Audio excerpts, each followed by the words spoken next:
Boa tarde, meus queridos e amados irmãos de todo o Brasil. Aqui quem fala é o pastor Gilvan Santana, membro da Igreja Evangélica Assembleia de Deus, missão em Eldorado do Carajás, aqui no estado do Pará. Estou aqui nesta tarde para ministrar um assunto de uma revista de escola dominical, lições bíblicas da CPAD, que estamos estudando sobre o caráter do cristão. E hoje o assunto é sobre Hulda, a mulher que estava no lugar certo. Estivemos hoje pela manhã na escola bíblica dominical, na nossa congregação. Foi uma maravilha. Eu estou gostando de todas as lições, mas essa de hoje me chamou a atenção pelo tema, e o tema é atual. E aqui nós vemos, já é a terceira lição que fala sobre mulher, tivemos Ruth, Abigail, agora estamos falando sobre Hulda. Tem muita gente que diz que a Assembleia de Deus é machista, que não tem espaço para mulher, só tem espaço para homem, que na Bíblia, a Bíblia foi escrita numa cultura machista, que não tinha espaço para mulher, só espaço para homens. De maneira alguma. A cultura judaica cristã não é uma cultura machista, e também não tem feminismo e nem machismo nessa cultura. Porque o movimento feminista, ele está totalmente voltado para o lesbianismo. Podemos ver aí que a maioria das pessoas que defendem o feminismo, a maioria das mulheres, elas são lésbicas. E também machismo, quem é machista não gosta de mulher. E então não tem isso na igreja e nem na cultura judaica. O que acontece é que Deus é que escolhe as pessoas para usar e para fazer a sua obra. Nós vemos aqui que Deus escolheu esta mulher no momento certo. Ela estava na hora certa, no lugar certo, e Deus a usou. Então o tema da lição, como eu já disse, agora eu repito, Hulda, a mulher que estava no lugar certo. Textuário. Diz assim: assim diz o Senhor, eis que trarei mal sobre este lugar e sobre os seus habitantes, a saber, todas as maldições que estão escritas no livro que se leu perante o rei de Judá. Se encontra em 2 Crônicas, capítulo 34, versículo 24. A verdade prática diz assim: quando o povo se corrompe, Deus levanta homens e mulheres como instrumentos de advertência contra o pecado. Então nós vemos aqui que Deus levanta homens e mulheres, crianças, jovens. Isso está no propósito de Deus. Não é uma questão de escolha humana de maneira nenhuma. Para trabalhar na obra de Deus, disse Jesus: não fois vós que me escolheste, mas eu escolhi a vós e vos nomeeis para que vades e deis fruto. Aqui na leitura bíblica em classe diz assim: então Ilquias e os enviados do rei foram ter com a profetisa Hulda, mulher de Salum, filho de Tocate, filho de Arás, guarda das vestimentas, e habitava ela em Jerusalém, na segunda parte, e falaram-lhe naquele sentido. E ela lhes disse: assim diz o Senhor, Deus de Israel, dizei ao homem que vos enviou a mim, assim diz o Senhor, eis que trarei mal sobre este lugar, e sobre os seus habitantes, a saber, todas as maldições que estão escritas no livro que se leu perante o rei de Judá. Porque me deixaram e queimaram incenso perante outros deuses, para me provocarem a ira com toda a obra das suas mãos. Portanto, meu furor se derramou sobre este lugar, e não se apagará. Porém, o rei de Judá, que vos enviou a consultar ao Senhor, assim lhes direi: assim diz o Senhor Deus de Israel, quanto à palavra que ouviste.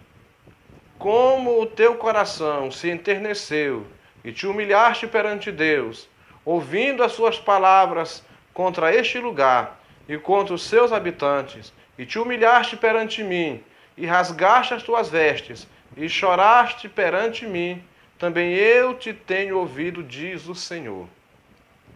Eis que te ajuntarei a teus pais, e tu serás recolhido ao teu sepulcro em paz, e os teus olhos não verão todo o mal que hei de trazer sobre este lugar e sobre os seus habitantes.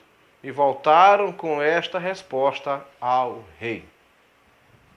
Bom, vamos para a introdução da lição. Pois é uma lição bíblica, é uma aula. Não quero fazer uma pregação. Então vamos acompanhando esta lição aqui passo a passo. Uda entrou na história do povo de Judá, mas logo desapareceu, após cumprir a missão árdua que Deus lhe confiara. Ela entrou em cena quando o rei Josias tomou conhecimento do conteúdo do livro da lei, que fora perdido na casa do Senhor. Ao ouvir a leitura do livro da lei e as maldições que caíram sobre o seu povo, o rei mandou consultar ao Senhor sobre tamanha desgraça causada pela desobediência de Judá, e Uda, usada por Deus, proferiu terrível profecia contra Judá, mostrando que Deus iria derramar terrível juízo sobre a desobediência do povo. Então, como vimos aqui na introdução, já diz um pouco daquilo que nós vamos ver nesta lição, mostrando quem era Uda, como ela surgiu na história, ela estava no lugar certo, a mensagem que ela entregou para o rei.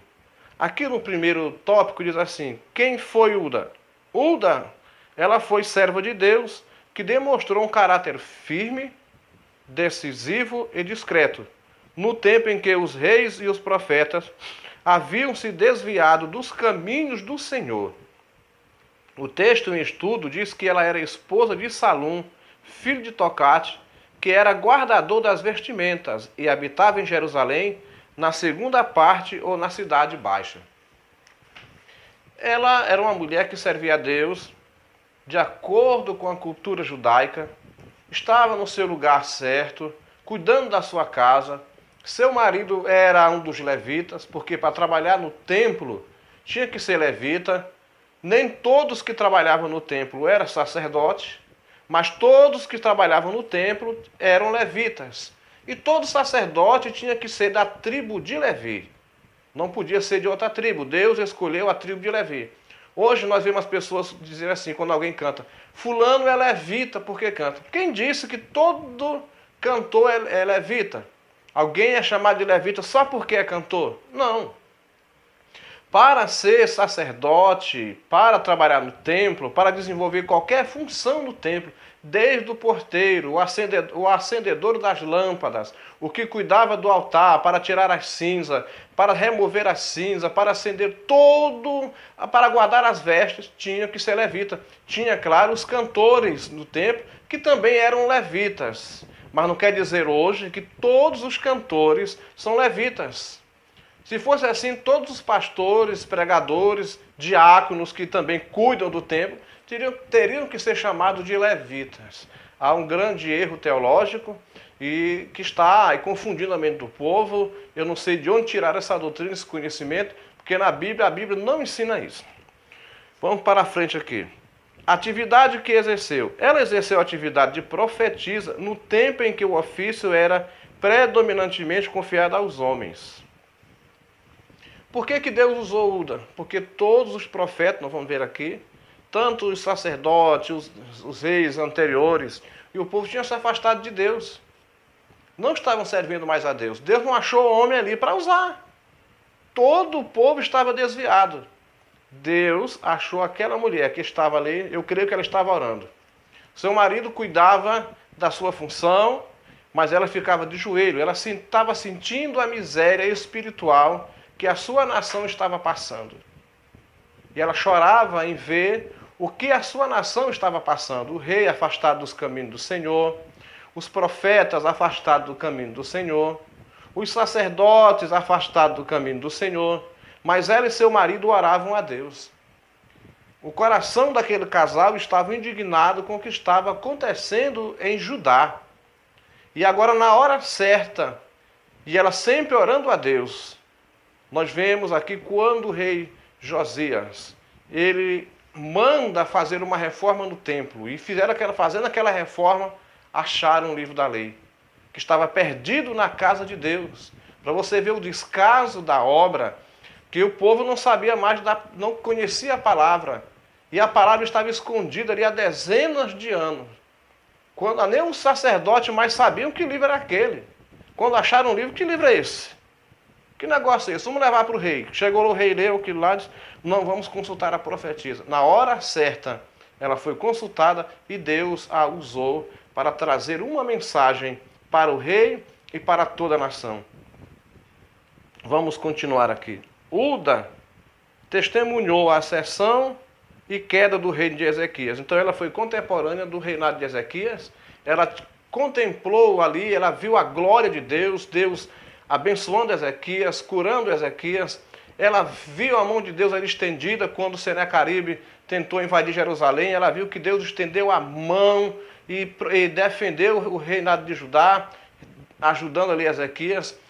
Como ela foi contemporânea de Ezequias, também podemos dizer que ela foi contemporânea do profeta Isaías, que ela viu aquele homem de Deus profetizando e era um dos conselheiros do rei que levava a mensagem, então ela permaneceu. Mas também ela foi contemporânea de Manassés, um rei que foi muito ímpio. E ela viu a impiedade daquele moço, mas viu também que ele foi preso, levado cativeiro, mas ela viu que ele voltou ao trono. Por que ele voltou ao trono? Porque ele se humilhou diante de Deus. Mas Uda tinha o desejo de ver a obra avivada, de haver um verdadeiro reavivamento ali em Judá. É o que a nossa igreja no Brasil está precisando, de um verdadeiro reavivamento. As pessoas confundem avivamento com pula-pula, e pula para um lado, e pula para o outro, e sapateia, reteté para cá. Isso não é avivamento, isso é um mover do nosso corpo. Sou pentecostal. E a gente não vê Jesus pulando, Jesus gritando. Ele é Deus, o dono de todo o poder. Não vemos os apóstolos fazerem isso, mas eles pregavam na unção do Espírito de Deus. E então um verdadeiro avivamento não é isso. Vamos ver lá na frente o que é um verdadeiro avivamento. E Uda, ela desejava um verdadeiro avivamento.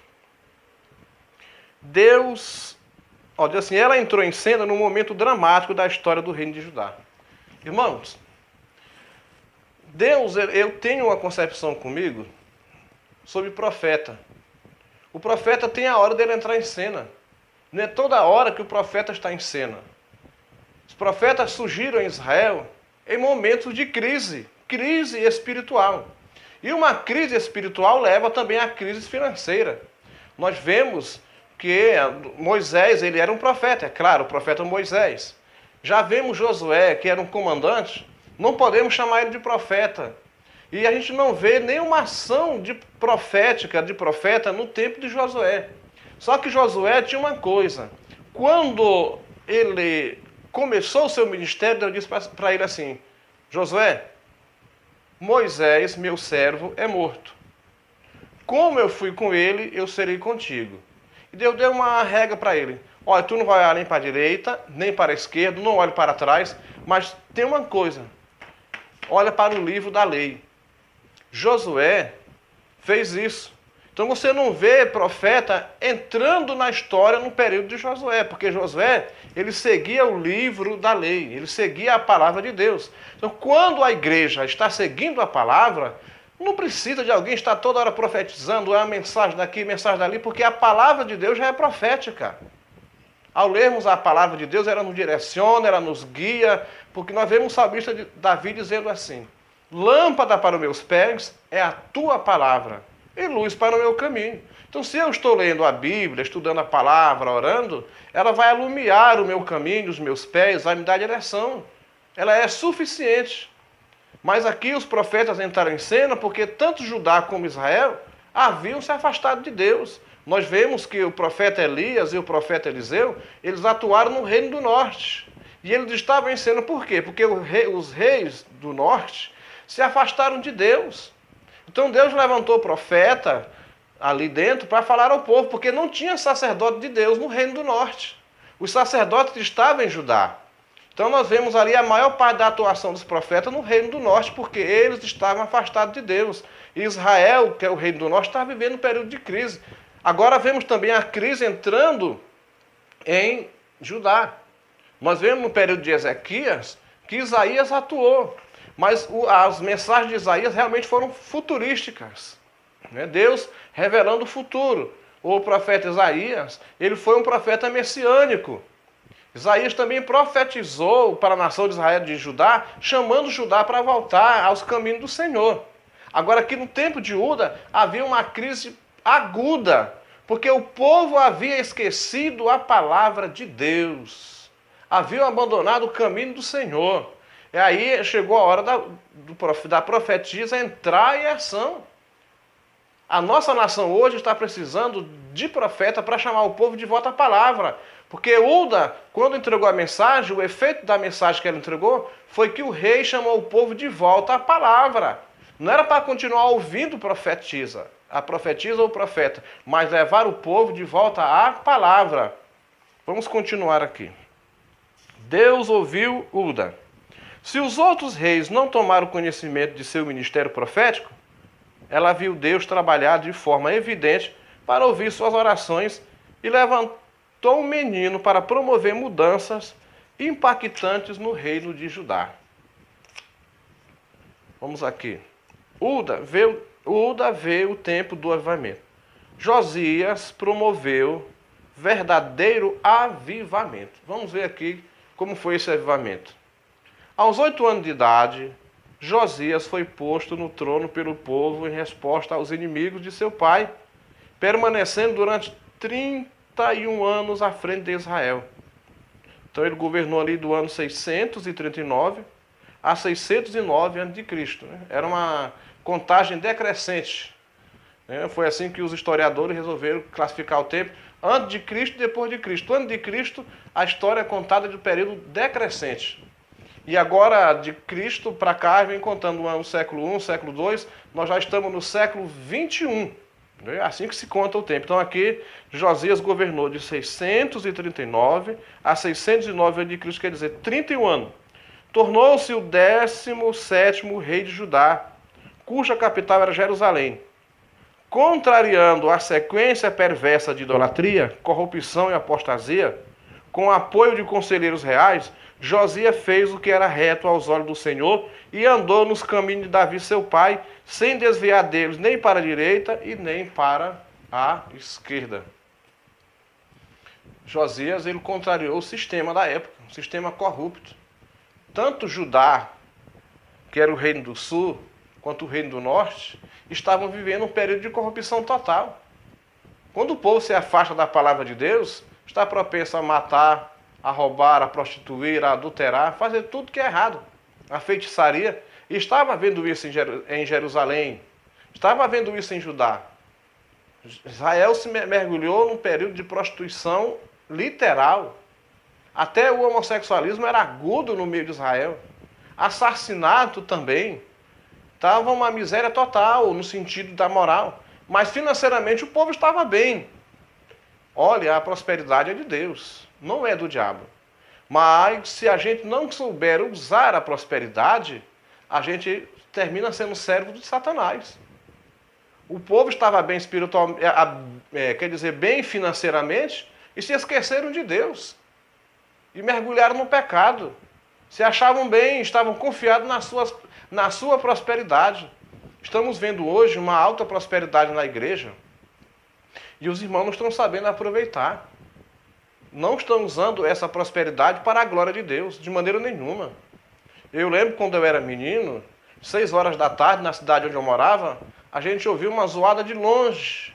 Eram os crentes orando, homens e mulheres, todo dia às 6 horas da tarde orando.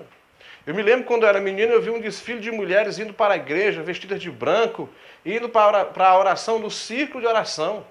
Na minha adolescência, até a juventude, a gente ia para a igreja orar, os jovens, homens e mulheres, jovens tanto do sexo masculino como feminino, 6 horas da tarde o caminho era o caminho da igreja. Hoje nós estamos vendo homens e mulheres prósperos e ninguém mais quer orar de tarde e nem de madrugada. Ninguém quer gastar 1 hora de oração à tarde. Ninguém quer gastar mais no templo 1 hora de oração, mas paga-se para ir numa academia. Tá um desembesto a gente chegar na rua à tarde, o tanto de mulheres crentes, seminuas, crentes da Assembleia de Deus, indo para as academias, todo dia de tarde, fazer ginástica, exercício. Eu não sou contra que se tire um horário para fazer, porque o nosso corpo precisa, mas tudo com decência e ordem. Vamos buscar primeiro o reino de Deus. que vá, que procure uma academia onde seja administrada por mulheres, vá vestida lá com tudo com decência. Mas o que nós vemos hoje, as mulheres descendo à tarde e outras de madrugada e pagando para isso. Mas para orar ninguém quer. Nos domingos, quando eu era menino, a escola dominical era lotada. Quando terminava a escola dominical, à tarde a gente ia para o ensaio de jovem. Depois do ensaio tinha um culto às 3 horas da tarde na rua. Depois do culto tínhamos o treinamento dos jovens. Depois do treinamento tinha um culto oficial. Era o programa de domingo do crente. Hoje, Deus me guarde. Fulano, chegou domingo, todo mundo está para beira de praia, beira de rio. Passei o dia todinho no rio ontem. Crente. E aí não estamos mais evangelizando, as escolas dominicais estão vazias, a palavra de Deus está perdida, ninguém conhece mais a palavra, estão desfrutando a prosperidade, é porque foi a bênção que Deus me deu, eu tenho que desfrutar. Estão perdendo a identidade espiritual. Estamos vivendo num período de crise. No meu tempo de criança, adolescente, de jovem, era um avivamento total. Quando eu falo avivamento, não estou falando de pula-pula, mas é aquele fervor espiritual que tínhamos, o desejo de estarmos na igreja, nos templos, nas ruas, evangelizando, fazendo vigília de verdade, orando e Deus operando maravilha. Estamos vivendo, sim, uma crise espiritual. A consequência dessa crise financeira no Brasil é porque o povo abandonou a Deus, e principalmente a igreja. Nós temos aí para 200 milhões de brasileiros, e dentro desses 200 milhões nós temos um universo de 50 milhões de pessoas que se dizem crentes evangélicos. É um grande número. É uma nação dentro de outra nação. E essa nação se afastou de Deus. E Deus está punindo a igreja por meio dessas crises, porque a igreja está passando por uma crise espiritual. Vamos em frente. Josias aboliu a idolatria. Isso aqui é sinal de avivamento. Será que não tem idolatria hoje na igreja, meus queridos? O Martinho Lutero, se voltasse a viver hoje, ele ia pregar, não era as suas 90 teses, não. Ele ia botar aí umas 300 teses contra a igreja de hoje, porque tudo aquilo que Martinho Lutero lutou contra, as igrejas estão trazendo de volta. Os amuletos, estão vendendo água benzida, água ungida, pedra ungida, rosa ungida, tudo isso é idolatria. Nós temos que abolir essa idolatria do meio da igreja. Deus abomina isso. E os nossos pastores estão deixando isso entrar e não querem tirar por causa do dinheiro. Rende dinheiro, dá dinheiro. E o povo gosta. Você levar aí litros e litros de águas para a igreja para vender, isso é enganar o povo. Eu estou estudando história. Em Alexandria existia um engenheiro chamado Irão, que ele usou a sua engenharia para os templos. Muita parte da engenharia de Irão foram usada para os templos pagãos. Para quê? Para tirar o dinheiro do povo. Ele fazia uma botija com a torneira dentro, que para vender água benta. O povo jogava a moeda e saía uma dose de água e o povo comprava, para enriquecer os templos. Tinha uma caixa que revelava o futuro, que era mentira. Só Irão e os sacerdotes sabiam, e o povo pagava para ter uma resposta. Hoje o povo está pagando para ter água ungida, está pagando para ter uma rosa ungida, para ter resposta. Tem pregador para tudo, menos para a palavra de Deus. Que ficam mentindo para o povo e o povo pagando. E Deus está de olho. Deus prometeu aqui para o povo de Israel um mal inevitável. Será que Deus não está trazendo um mal inevitável para a igreja, para punir a igreja, para que a igreja volte à palavra de Deus? Resgatou a lei do Senhor. Olha aqui, resgatou a palavra. Pastores, se algum pastor estiver me ouvindo, resgate a palavra. Vamos deixar de enganação. Hoje os pastores não pregam mais a palavra, se prega dinheiro. Se você pode fazer tudo, mas se você é um fiel dizimista, meu querido, não vamos deixar o dízimo de lado nem as ofertas. Mas a palavra de Deus em primeiro lugar. É a palavra de Deus. É a palavra, vamos resgatar a palavra. Não vamos ficar sem a palavra de Deus. Desculpe aí. É a palavra, então é o que resgatou a palavra. Uda é usada por Deus para quê? Para entregar uma dura mensagem de Deus. Hoje, infelizmente, não se entrega mais uma dura mensagem. Ô, pastor, não pode pregar mais assim não, que o povo mudou, pastor. Mudou mesmo. Então vamos pregar uma palavra dura, chamar o povo de volta à palavra, denunciando o pecado, denunciando essas mentiradas que está no meio da igreja e trazer o povo de volta. Uda profetiza para o rei Josias. Então ela deu uma mensagem ao rei, ela não ficou com medo não. Ela entregou a mensagem de Deus que Deus mandou para o rei. E essa mensagem que ela entregou para o rei, ela teve um efeito grandioso. Vamos ver aqui o efeito? O efeito da profecia sobre Judá e Jerusalém. Após ouvir a mensagem profética de Uda, Josias tomou de pronto algumas medidas que demonstram o seu cuidado e zelo em ouvir a voz de Deus. Vamos ver.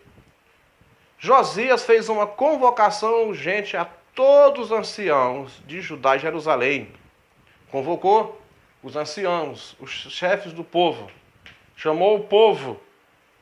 Convocou o povo. As mudanças numa nação ou numa igreja só têm efeito se começarem pela liderança. Deus vai cobrar de cada pastor de igreja. Eu não sou pastor de igreja, sou pastor auxiliar. Ele vai cuidar, vai cobrar de cada pastor a situação da igreja. Deus vai cobrar de mim a situação da minha família, da responsabilidade que eu tenho com ela, mas da igreja ele não vai cobrar de mim.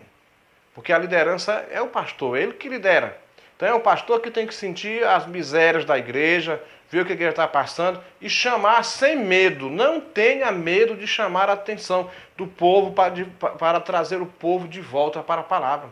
Não se acovarde. Você vai pagar caro diante de Deus, pastor, que não está chamando o povo de volta à palavra de Deus. Deus há de cobrar de você, porque Deus confiou o cajado a você. Quando lemos lá em Apocalipse, quando Deus manda João escrever as suas cartas às igrejas da Ásia, nós vemos que Deus, ele endereçou a carta aos anjos das igrejas, aos pastores. As igrejas, muitas delas estavam andando errada, mas a culpa, Deus chamou a atenção, foram dos obreiros, das lideranças. Deus chamava a atenção, dizia para o líder como a igreja estava, mas Deus chamava a atenção era do líder. Cada crente, claro, cada um de nós vamos prestar conta diante de Deus. Mas Deus vai cobrar severamente da liderança da igreja. Desperta a liderança. Desperta pastores, presidentes de igreja. Levem a palavra de Deus. Tirem horas estudando e orando a palavra de Deus. Medita naquilo que Pedro disse quando ele instituiu o diaconato, que era homem cheio do Espírito Santo para cuidar da vida da igreja, a vida material da igreja, das necessidades materiais da igreja. E ele disse, nós perseveraremos na oração e na palavra. Meu primeiro pastor, ele já morreu, pastor Elias de Araújo Cavalcante. Ele foi pastor 11 anos na igreja onde eu fui membro. 11 anos de oração. Aquele homem todo dia de madrugada, 5 horas da manhã, ele já estava no templo orando com os irmãos. Ele não mandava o povo orar, ele estava junto com o povo. 11 anos. Aí ele instituiu a oração de jovens todo dia de tarde. 11 anos de oração de juventude. Todo sábado de manhã nós tínhamos a consagração dos jovens. Toda quinta-feira de manhã tinha a consagração das senhoras. E de vez em quando nós fazemos vigílias. Vigília, não era vigilião. Hoje não tem mais vigília. Porque vigília é oração. Não é vigilião. Um pastor disse, não, vamos fazer um vigilião, vamos trazer 50 pregadores. Então não é vigília. É brincadeira, é festa, é entretenimento. No meu tempo, quando dizia assim, é vigília, o menino até tinha medo, porque a gente sabia que quando chegava na igreja, a gente ia lá orar. Minha primeira vigília, eu tinha 6 anos de idade, eu fui assistir, meu pai me levou, foi fora da cidade, foi numa chácara, e ainda hoje eu guardo essa lembrança na minha mente. Quando nós chegamos ali, a primeira coisa que eu vi era um bocado de irmão de joelhos. Chegamos lá, já tinha uma turma de crentes de joelhos orando. E a outra turma que chegou, nós fomos numa caminhonete, umas 16 pessoas, já foram descendo do carro e dobrando o joelho e orando. E oraram até tarde da noite, quando terminou a oração, vieram embora. Não teve cantarola nem nada, oração. E assim eu cresci, indo para vigílias, chegava na igreja, dobrava o joelho, orava meia hora, 1 hora. levantava, o pastor dizia, irmão, vamos tomar uma água, os irmãos vão lá fora, vão no banheiro e vamos voltar de novo para a oração. E cantava mais um hino, dobrava o joelho no chão e assim íamos até tarde da noite orando. E era um verdadeiro avivamento. Está faltando isso na igreja hoje.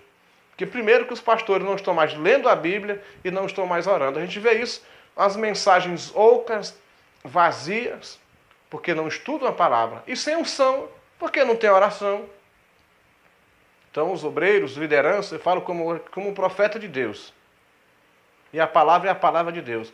Voltem a palavra, a estudarem a palavra.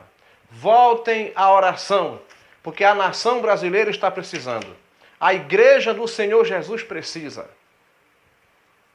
Os pastores hoje entregaram a igreja aos pregadores itinerantes. Eu não sou contra pregador itinerante, porque eu sou de uma época, quando eu era menino, tinha aqueles grandes pregadores, que ainda alguns deles estão vivos, como Takayama, Gesiel Gomes, Napoleão Falcão, Gilmar Santos, Jackson Rodrigues, Bernardo Johnson, que foram homens que fizeram a diferença naquela época, que tinham compromisso, e como os que estão vivos também têm, mas que fizeram uma história, que contribuíam com a igreja. De lá para cá virou uma brincadeira de pregador itinerante que só quer dinheiro. É 10 mil para um, é 20 mil para o outro, é 50 mil para cá, se não for, não prega. Então não estão pregando a palavra de Deus, estão comercializando. Entregaram, a igreja está dirigida hoje para o pregador itinerante. Quem dirige a igreja com a palavra é o pastor.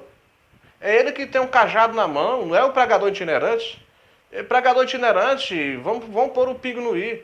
É evangelista. Você viu Billy Graham? Evangelista Billy Graham. Jimmy Swaggart. Evangelista Jimmy Swaggart. Promovendo cruzadas para a salvação de almas. É isso que é a função de pregadores itinerantes. Também ministrar estudos bíblicos, como tinha antigamente, a nossa convenção, como ainda tem hoje em muitos lugares do Brasil, escolas bíblicas para treinar obreiro, treinar crente, escolas bíblicas de férias, para jovens, para crianças, para obreiro, para a igreja. Eu me lembro muito bem que os nossos pastores faziam de quase o ano todo. Irmão, no fim do mês nós vamos ter 3 dias de estudos bíblicos. Traziam o irmão para ministrar a palavra e ali Jesus batizava com o Espírito Santo, a gente aprendia a palavra. Mas a maior parte da direção da palavra estava com o pastor. Liam, estudavam, compravam livros, faziam um curso do ETAD. Aquele tempo era o ETAD. Ninguém podia ir para um seminário, mas tinha o livro do ETAD estudando e grandes ensinos e a igreja crescia. Hoje nós temos uma facilidade muito grande e nossos pastores não estão aproveitando, não compram livro, não estudam, correndo, é uma atividade, uma hiperatividade. Estão preocupados com o templo de tijolo, com concreto. Não vai entrar no céu concreto. O pastor não vai prestar conta diante de Deus pelos templos que construíram. É bom termos bons templos com as suas poltronas, mas os nossos primórdios não se preocuparam com isso. Se preocuparam em ganhar alma. Eu vou dizer uma coisa para vocês. Templo bonito não chama a atenção de pessoas não crentes. O que chama são os templos que estão dentro do templo, porque nós somos o templo do Espírito Santo. É nós que chamamos a atenção.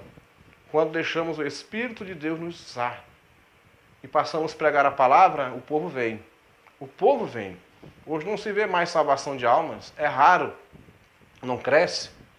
Eu cresci vendo 10 pessoas se convertendo, 15, 16 pessoas irem à frente chorando. Eu lembro de um pastor no estado do Tocantins, eu estava assistindo um culto, de repente ele pegou a harpa e foi cantar o hino da harpa. E quando ele cantava o hino da harpa, eu vi 10 pessoas irem à frente chorando, entregar a sua vida a Cristo. Isso aqui é avivamento. Vamos para a frente aqui. No caso aqui do efeito da profecia sobre Judá, primeiro, Josias fez uma convocação urgente a todos. Segundo, ele subiu à casa do Senhor com todos os homens de Judá e os habitantes de Jerusalém e os sacerdotes e os levitas e todo o povo, desde o maior até o menor. Depois de reunir todo o povo, ele leu aos ouvidos deles todas as palavras do livro do concerto que se tinha achado na casa do Senhor. Está vendo aqui? Josias não foi contar lorota, ele foi ler a palavra de Deus. Ele não era pregador. Ele não fez uma pregação, mas ele leu. A palavra de Deus é poderosa por si só. Por si só. O povo está precisando de ouvir a palavra. Hoje os pastores fazem grandes ajuntamentos E o que menos nós vemos é a palavra de Deus. Vemos de tudo nos grandes ajuntamentos. Quando eu era adolescente, já jovem, quando nós íamos para um congresso de jovens, o que mais nós queríamos ouvir era a palavra. A gente ficava atento quando dizia assim, vamos ouvir o pregador.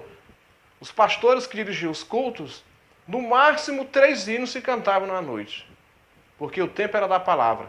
E os pregadores tinham cuidado, eles levavam esboços, as mensagens esboçadas, porque eles tinham responsabilidade com a palavra. E eles começavam e davam o tema da palavra, e destrinchavam a palavra, e lendo a palavra, explicando a palavra, e o povo parado para ouvir a palavra. E quando a gente voltava em um congresso, voltava enriquecido pela palavra de Deus. Mas aboliram a palavra. Dizem que a teologia não é coisa de Deus. É de Deus, sim, senhor. Não é de Deus essa teologia de hoje, que menospreza o verdadeiro estudo da palavra. Os verdadeiros pregadores, teólogos, eles não cometem esses erros que estão hoje aí. Duvido se um grande teólogo da palavra de Deus introduz essas besteiradas que está no meio da igreja. Ungir rosa, vender água ungida lá do Rio Jordão, levar o povo para ser batizado no Rio Jordão, e sem contar outras e outras heresias que estão sendo introduzidas na igreja por falta de um profundo estudo da palavra e de uma verdadeira teologia. Porque os meus pastores eram teólogos. O pastor Elias era teólogo. Pastor Nivaldo, mestre em teologia, foi meu pastor. Adelides, professor de teologia.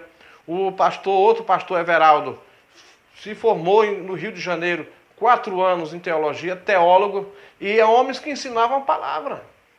Depois que aboliram a teologia, não, eu sou dirigido pelo Espírito Santo, eu não preciso de teologia. Não é o Espírito Santo que dirige esse tipo de gente. Estamos vendo muitas besteiras no púlpito das igrejas.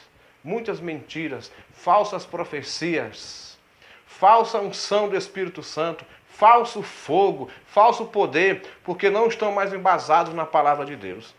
Eu faço essa denúncia aqui de acordo com a palavra de Deus. Eu fui criança, adolescente, jovem, crente. Eu só não nasci dentro da igreja porque não era uma maternidade, mas quando eu nasci, meus pais já eram crentes.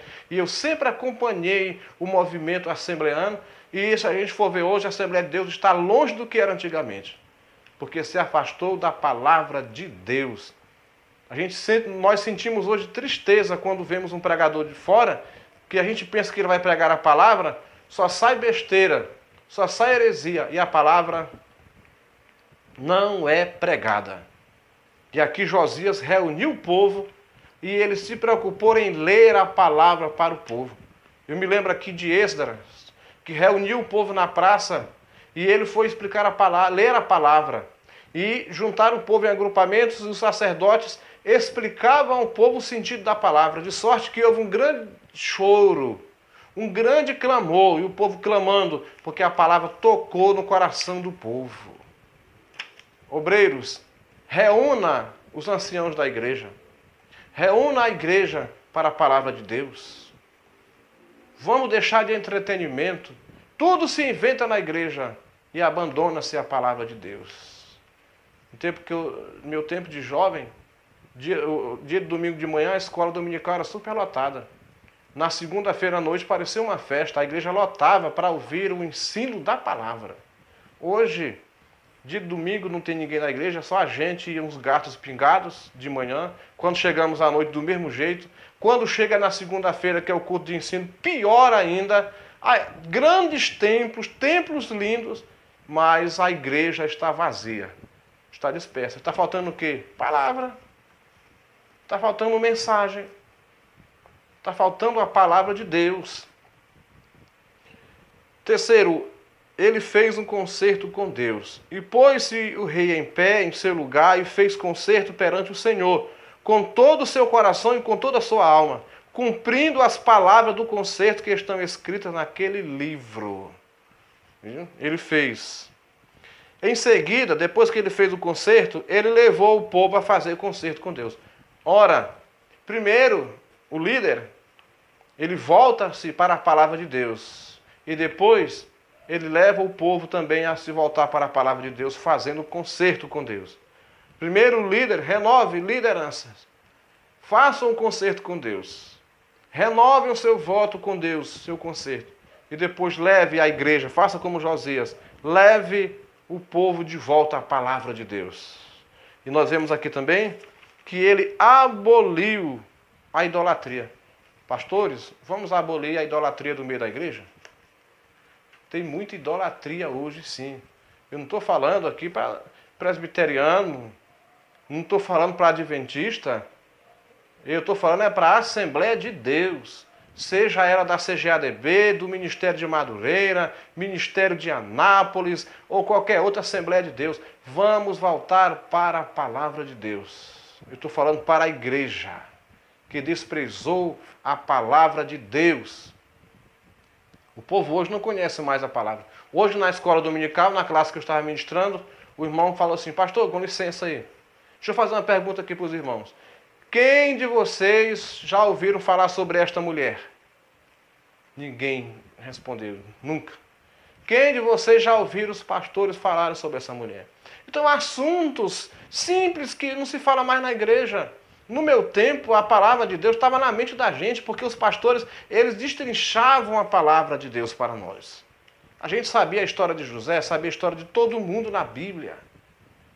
Versículos nós tínhamos decorado. Hoje eu não dou mais conta de decorar versículos. Mas a gente ia para um culto de ceia, quando na ministração do pão e do vinho, quando ministrava, era costume dos irmãos. Um levantava, dizia um versículo, levantava, citava o versículo. Tinha irmão que citava um, outro citava 2, 3, 5 de uma vez. E era aquela coisa linda, quando o irmão citava 2, 3 versículos, o fogo caía, a glória de Deus. Hoje, culto de ceia é pidança de dinheiro.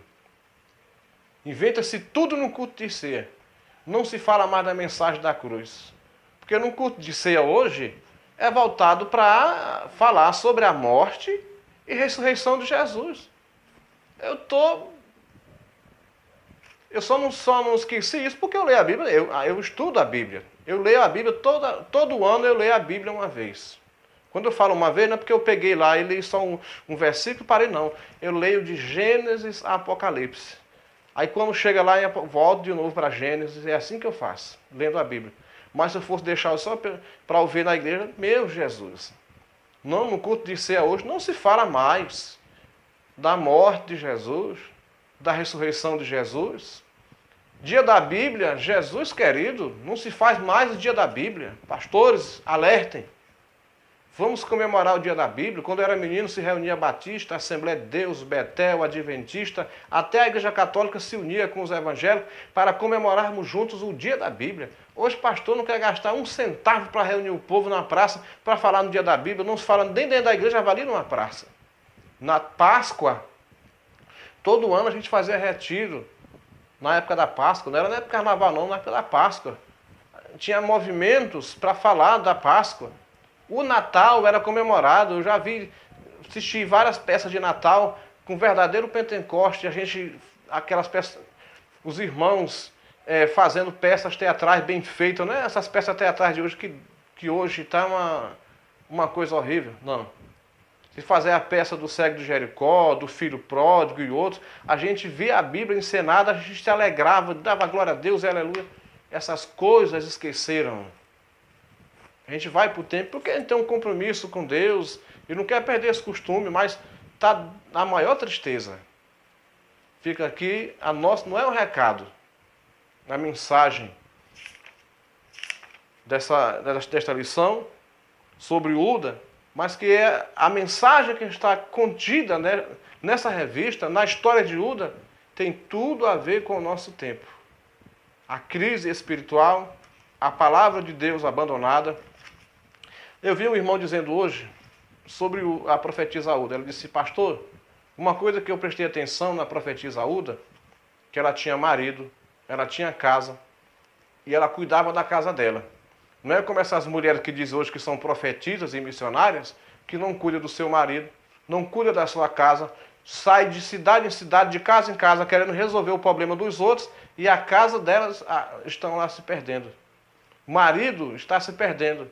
Uda, ela cuidava da sua casa. A Bíblia diz que aquele que não cuida do seu é pior do que os infiéis. Uda não andava por aí dizendo: eu sou profetisa, eu sou missionária. De maneira nenhuma. Ela estava na casa dela, cuidando do marido dela, cuidando dos seus filhos, cuidando da sua função. E era uma mulher de oração. ela orava a Deus, estava em contínua comunhão com o Senhor, senão Deus não a tinha usado. Viu? Era um verdadeiro vaso nas mãos de Deus, mas ela não andava de casa em casa. A história aqui não registra isso. Viu? Ela não era bandoleira. Tem muitas mulheres por aí que dizem serem missionárias, profetizam, que andam de casa em casa profetizando tudo, mentindo em nome de Deus. Dizendo que são profetisas, mentindo. Quando você chega na sua casa, está tudo de perna para o ar. Mulheres que querem ser profetas, faça como Uda. Cuide da sua casa. Cuide do seu marido. Fique no lugar certo, que na hora certa Deus te usa. Deixa Deus te usar. Deixa que o Senhor vai te usar. Fica aqui a nossa mensagem e eu agradeço a atenção de todos. Em nome de Jesus. Amém.